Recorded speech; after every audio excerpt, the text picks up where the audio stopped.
What percent of the police live in the city? About 5% or so. 5%, so 95% don't live in the city. Yes, so when you say that the vast majority of the percentage goes towards salaries, etc., yes, fringe benefits, that means that they take their money on 81, go to outside the city, pay taxes in those communities that have some of the best schools while we have an underfunded school district. $60 million up. So I just want to put into context what we're talking about, because it's really easy to say, Mayor, and with all due respect, I like you, but that was a very politician answer. I'm sorry, what specifically? We will consider and we will look. What we're saying is we're not interested in considering and looking. What we're saying is actually there's 50 million, commit to 20 million cut. Right. Because we're sending money as the mayor of Syracuse. When you don't have a tax base, you're sending money out of Syracuse, and not just for 30 years, for the rest of their life.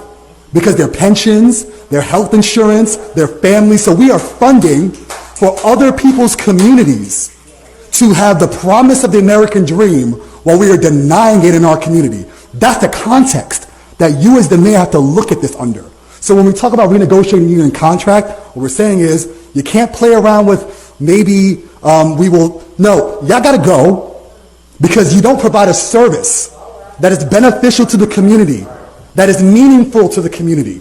The services that you provide criminalize our community, impoverish our community, reallocate resources to suburbs. We are actually funding the suburbs, both in our police departments and in our schools. And to be clear, just to be clear, it's not just the fact of like the percentage of people. We're also funding what race of people on the police force. The percentage of race of teachers as well, superintendent, board president. So we want to put in context, because it's not just a class issue, it's a race issue.